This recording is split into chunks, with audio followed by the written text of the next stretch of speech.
여러분들은 에덴 동산 하면 무엇이 떠오릅니까? 사진 한번 띄워주실래요? 에덴 동산. 오, 네. 그림이에요. 실제로 저렇게 있었는지는 아무도 모릅니다. 자, 에덴 동산. 많은 사람들이 떠올리는 에덴 동산의 풍경은 사람과 동물의 모습이 참 많이 나와요. 그리고 편안한 표정의 사자들과 그 옆에서 뛰놀고 있는 양들.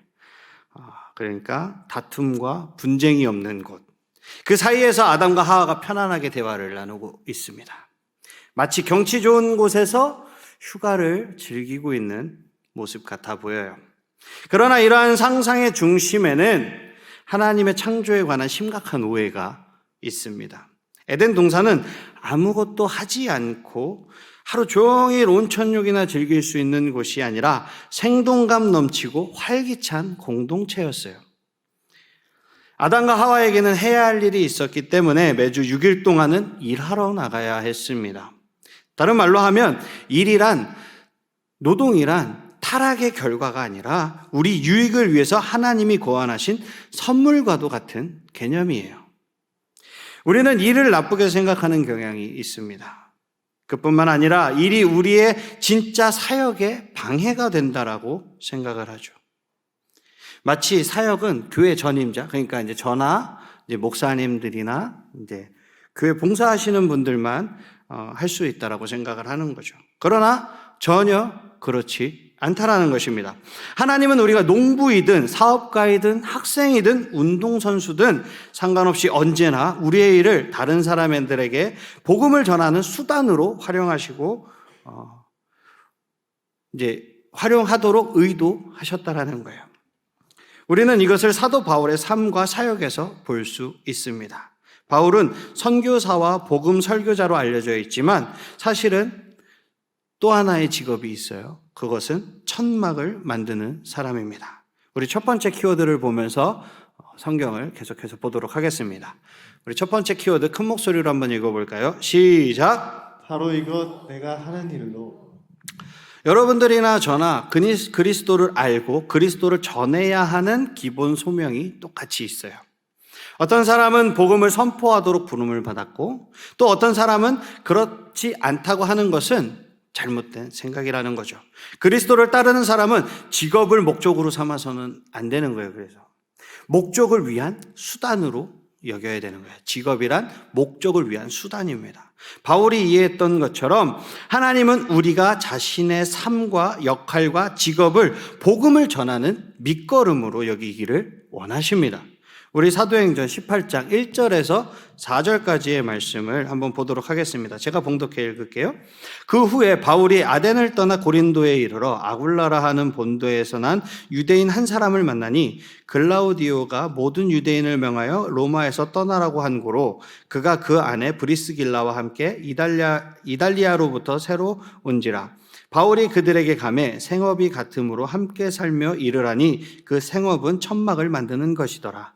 안식일마다 바울이 회당에서 강론하고 유대인과 헬라인을 권면하니라. 아멘. 바울은 복음을 세상에 널리 전하기 위해서 아덴을 떠나서 고린도로 향했습니다. 신약은 주로 바울의 가르침, 설교, 제자 훈련 혹은 복음 전도에 대해서 언급을 하고 있어요. 바울은 그가 사역과 손으로 자기 자신과 동료들의 필요를 충당했다라고 말을 하고 있는데요. 그것은 천막 만드는 일을 말하는 거예요. 천막 만드는 일. 바울은 복음을 전하는 사람은 복음 전하는 일로 생계를 꾸려야 한다라고 말하면서도 정작 그 자신은 그 특권을 포기했어요. 비록 복음을 전하는 일로 생계를 꾸리는 것이 옳고 마땅할지라도 주님이 천막을 만드는 일을 통해서 충당해 주셨기 때문에 바울은 자신이 값없이 복음을 전하도록 부름을 받았다라고 계속해서 주장을 하는 거죠. 고린도에 도착한 바울은 하나님의 섭리에 따라 브리스길라와 아굴라를 만나게 됩니다. 이 브리스길라는 이 이름에서 나타나 있는 것으로 보았을 때 귀족의 딸이에요. 로마 귀족의 딸입니다. 아무튼 당시 로마 황제는 엄청난 박해를 했어요. 로마에 사는 그리스도인들의 재산을 다 빼앗고 로마에서 추방을 해버렸습니다. 브리스길라와 아굴라도 로마 황제 박해 때문에 로마를 떠나서 고린도로 오게 된 거예요. 그리고 그들의 직업은 천막을 만드는 것이었습니다. 이것은 우연의 일치일까요? 아닐까요? 그렇죠. 우연의 일치라 그러면 우리가 그리스도를 믿을 일이 없죠. 바울은 자신이 천막을 만드는 것과 복음을 값없이 설교할 수 있게 하는 것에 자부심이 있었지만 궁극적으로 그에게 일용할 양식과 모든 필요를 공급하시는 분은 하나님이시라는 것을 알고 있었습니다. 우리 두 번째 키워드 한번 보도록 할까요? 큰 목소리로 한번 읽어보겠습니다. 시작! 바로 널 내가 돕겠어. 우리는 모든 것을 경쟁으로 여기기 쉬워요. 슈퍼마켓에서 다른 사람들보다 먼저 계산하려고 서두르거나 친구들보다도 더 높은 점수를 받으려고 밤을 새워 공부합니다. 대부분의 사람들은 쉴 새 없이 이런 욕구를 느끼면서 승리에 중독되어 있어요. 불행히도 우리는 이기기 위해서 다른 사람을 짓밟아야 한다는 사실 또한 너무나도 잘 알고 있죠. 그러나 사실 우리가 흔히 깔아준다라고 표현하죠. 밑에 깔아준다. 이 깔아준다고 표현하는 다른 사람들이 그 사람들을 이기게 도와줌으로써 우리가 깔아줌으로써 우리가 승리할 수 있어요. 그 모습을 한번 보도록 하겠습니다. 사도행전 18장 24절에서 28절까지의 말씀을 교독으로 한번 읽어보도록 하겠습니다. 알렉산드리아에서 난 아볼로라 하는 유대인이 에베소에 이르니 이 사람은 언변이 좋고 성경에 능통한 자라. 그가 일찍이 주의 도를 배워 열심으로 예수에 관한 것을 자세히 말하며 가르치나 요한의 세례만을 알따름이라. 그가 회당에서 담대히 말하기를 시작하거늘 브리스길라와 아굴라가 듣고 데려다가 하나님의 도를 더 정확하게 풀어 이르더라. 아볼로가 아가야로 건너가고자 하므로 형제들이 그를 격려하며 제자들에게 편지를 써 영접하라 했더니 그가 감에 은혜로 말미암아 믿은 자들에게 많은 유익을 주니 이는 성경으로서 예수는 그리스도라고 증언하여 공중 앞에서 힘있게 유대인의 말을 이기미러라. 아멘. 브리스길라와 아골라는 아볼로를 경쟁자로 여기는 대신에 주님 안에서 형제이자 복음사역자, 그러니까 복음사역의 동역자로 여겼습니다. 그래서 그들은 아볼로가 승리할 수 있게 도와준 거죠. 아볼로는 요한의 세례밖에 몰랐어요. 하지만 성경을 통해서 예수 그리스도를 강력하고 능숙하게 설교했습니다. 그렇다면 아볼로가 자신보다 많은 지식을 알고 있는 그런 성도에게, 그러니까 이제 브리스길라와 아굴라 같은 이미 바울에게 이제 모든 것을 들은 사람들에게 그리스도를 배운 후에는 어떻게 될까요? 제대로 된 그리스도를 배우지 못했는데도 그 성경 지식으로 이렇게 대화를 했는데 제대로 된 예수님을 듣고 복음을 듣고 가르침을 전한다고 한다면 어떻게 될까요? 더욱 탁월하게 복음을 전할 수 있을 것입니다. 이처럼 우리는 사람들이 다음 단계로 나아갈 수 있도록 우리가 도와줘야 한다라는 거예요. 그리스도와 더 깊은 관계로 들어가도록 인도하고 지상 명령을 실천할 수 있도록 우리가 도와줘야 한다는 것입니다. 주님이 어떤 사람을 생각나게 하시면 개인적으로 만나든 교회에 초대를 하든 그를 도울 수 있는 거예요. 어쩌면 바로 지금 용기를 내서 그 친구에게 성경을 가르치라고 하나님이 여러분들을 부르신 것일지도 모릅니다. 그 친구들이 주님께 다가갈 수 있도록 도울 때 필요한 것을 하나님께서 우리보다 앞서서 모든 것을 준비해 주실 것입니다. 그것을 신뢰하는 사랑하는 우리 청소년부 친구들이 되시기를 주님의 이름으로 축복합니다. 아멘. 우리 세 번째 키워드 보도록 하겠습니다. 큰 목소리로 한번 읽어볼까요? 시작! 바로 거기 성령님과 함께라면 기꺼이. 여러분, 관점이 되게 중요해요. 관점이 뭐죠?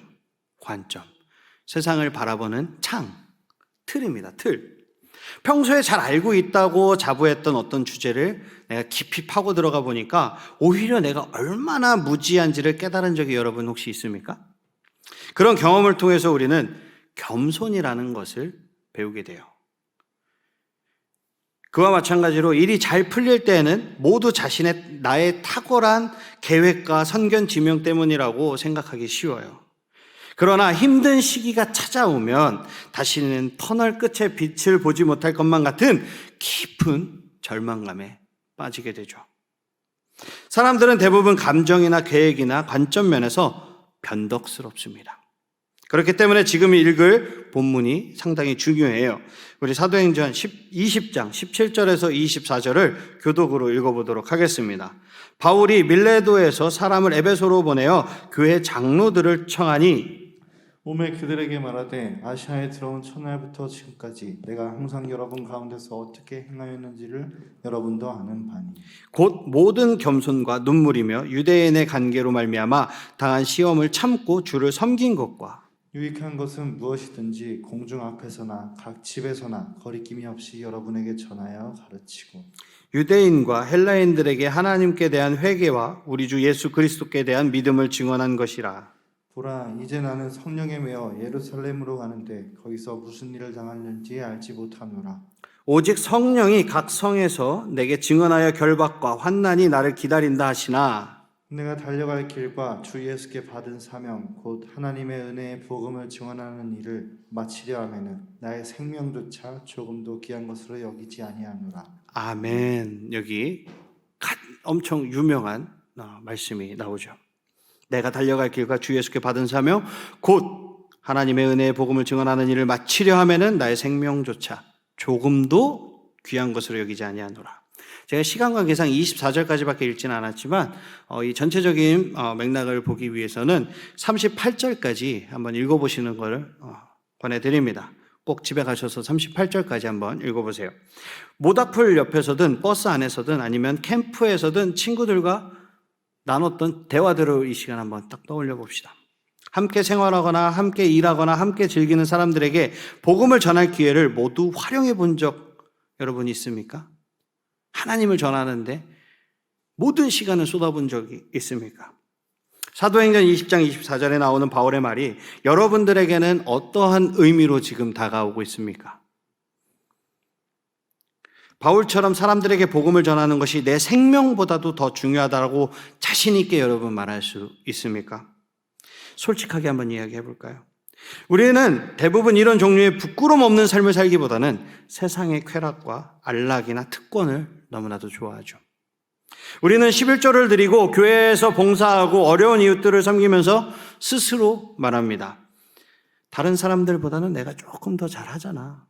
안 믿는 사람들보다는 잘하잖아. 그러나 그렇지 않다라는 거예요. 다른 사람의 기준으로 세상의 가치관으로 그리스도인의 삶을 판단할 수 없습니다. 그래서 우리는 성경의 기준을 두고 우리의 삶을 들여다봐야 되는 거예요. 그래서 죄라는 단어인 이 헬라어 하말티아, 하마르티아 이렇게 표현을 하는데요. 이 말의 원뜻이 뭐냐면 관역에서 빗나가다예요. 관역에서 빗나가다. 관역이 무엇이죠? 기준입니다. 그러니까 내가 화살을 쏘려고 이렇게 딱 재고 있는데 왜 선생님들 군대 갔다 오신 선생님들 아시잖아요. 0점 딱 잡고선 총을 딱 겨누고 있는데 쐈는데 관역에서 빗나갔다. 기준에 맞지 않았다라는 거예요. 그러니까 성경을 우리의 표본으로 기준으로 삼지 않고 성경에서 빗나간 것, 그것이 성경에서 말하는 죄입니다. 그러니 복음을 전하지 않은 것이 죄인가요? 죄이지 않을까요? 죄입니다. 말씀을 정리하도록 하겠습니다. 사도 바울은 3차 전도 여행을 하면서 자신이 처한 모든 상황을 기회로 삼고 복음을 전했습니다. 그리고 교회를 굳건하게 세워갔어요. 바울은 진리를 말하고 약자를 도우며 예배의 행위로서 후히 베풀라고 가르치신 그 예수님의 이타심과 은혜를 따라서 살았습니다. 이타심이 무엇이죠? 남을 위하거나 이롭게 하는 마음, 그거 아닌가요? 바울의 인내심은 자신을 부르신 예수 그리스도의 지극히 높으신 가치의 증거가 되는 것입니다. 사랑하는 청소년부 친구들, 우리도 사도 바울의 고백처럼 나의 생명보다 하나님의 은혜의 복음을 증언하는 일을 더 귀히 여기시기를 주님의 이름으로 축복합니다. 그렇게 살면, 그렇게 내가 마음을 먹고 행동하면 여러분들의 모든 필요는 하나님께서 미리 앞서서 모든 것을 준비해 주실 것입니다. 그 하나님을 신뢰하는 여러분들이 되시기를 주님의 이름으로 축복합니다.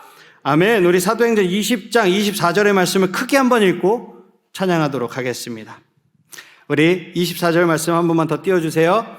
자, 우리 큰 목소리로 읽어보겠습니다. 시작! 내가 달려갈 길과 주 예수께 받은 사명 곧 하나님의 은혜의 복음을 증언하는 일을 마치려 하면은 나의 생명조차 조금도 귀한 것으로 여기지 아니하노라. 아멘. 우리 다 일어나시겠습니다. 십자가의 길, 순교자의 삶 찬양하겠습니다. 사랑하는 청소년부 친구들, 제자도란 예수님을 따를 때 형식적으로 그리고 일상적으로 거치게 되는 영적 성숙의 과정을 가르치고 있습니다. 일상적인 과정은 삶의 모든 영역에서 일어나는 거예요. 우리의 신앙이 성숙하고 그리스도와의 동행이 깊어질수록 이 제자도는 마음의 변화뿐만 아니라 우리의 모든 삶의 변화를 요구합니다. 반면에 형식적인 과정은 일정 기간의 훈련을 통해서 일어나게 되는 거예요. 제자도는 말과 행동을 통해 이루어지는 것입니다. 말로 하나님의 말씀을 가르치고 행동으로 삶의 모범이 되어야 합니다. 지금은 비록 이 성경의 말씀이 어려울지라도 나의 삶에 그리스도 예수가 얼마나 깊이 들어와 있는지 알지 못한다고 할지라도 그리스도 예수는 여러분과 함께하고 있습니다. 여러분이 태어나기 전부터 하나님께서 여러분들을 택하셨고 그리고 이 땅에서 여러분들을 사용하시기를 원하십니다. 이 땅에서 여러분과 함께 일하시기를 원하십니다.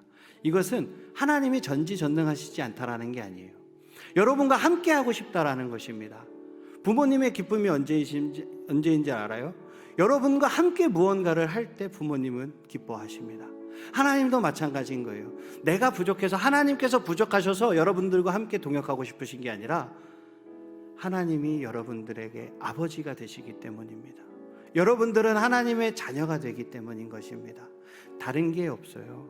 부모님이 여러분들을 사랑하는 것처럼, 여러분들이 부모를 사랑하는 것처럼 하나님도 여러분들과 그런 관계를 맺고 싶어 하시는 것입니다. 오늘 말씀을 생각하면서 우리 기도하실 때 나의 모든 길을 인도하시는 주님, 내가 속해 있는 모든 영역과 삶의 자리에서 주님의 복음을 전할 수 있도록 주님 도와주시옵소서. 바울이 고백했던 말씀처럼 우리의 삶에 그리스도가 나타나고 그리스도의 영광이 드러나게 하여 주시옵소서. 우리의 모든 삶이 온전히 하나님의 선교 사역의 일부가 될 수 있도록 우리의 관점과 우리의 우선순위를 바꿔 주시옵소서. 우리가 밟는 모든 땅 위에, 가정 위에, 학교 위에 모든 활동에서 신앙의 유산을 남길 수 있는 강하고 담대한 믿음을 허락하여 주시옵소서. 우리 이 시간 합심하여 기도하도록 하겠습니다. 주여